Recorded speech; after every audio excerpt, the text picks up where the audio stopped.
T-45. It was the first piece of powered infantry armor used by the U.S. military.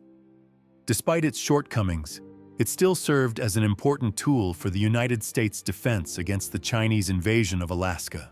The T-51. A monumental upgrade on the T-45 that was an improvement upon it in every way. It was so powerful in the invasion of mainland China that soldiers would surrender when they saw it. Then West Tech made a strange decision.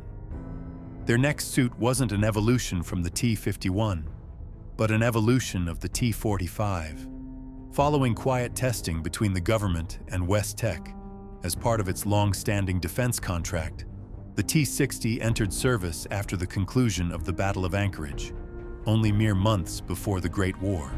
As you can see, the T-60 looks extremely similar to the older T-45. From afar, it is quite hard to tell the differences, but upon a close inspection, you can really see them. The T-60 has a more complex and elongated helmet, with larger eyes and smaller breathing tubes. The chest piece is less bulky and more practical, with grab handles on either side. The shoulders are a lot larger and less pointed. The arms and legs follow the same philosophy of the chest piece, less bulky, more practical. It's not exactly clear to why West Tech returned to using the T-45 as a base for the suit, but many cite the military resources running low and the expense of producing T-51s as the reason. As we can see by its ability to rust, they stopped using the polylaminate composite armor and returned to hardened steel. As a result, the T-60 is much less durable than the T-51. It compensates for this by having more advanced tech, like the improved drop-down ocular sight, water storage, and wrist-mounted jet thrusters. Due to their late deployment into the military, there weren't many T-60s made, thus making them an almost mythical power armor post-war.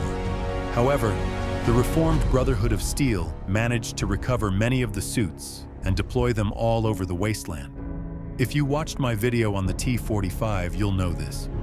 But the fatal flaw of the T-45 was never fixed on the T-60. The weld below the chest piece was still a weak point against higher caliber and armor-piercing ammunition.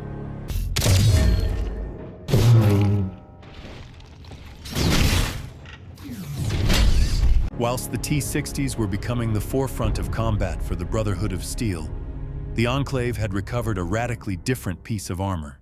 Thank you all for making it to the end. I will mention all of the sources for lore and images in the description below. Remember to like and subscribe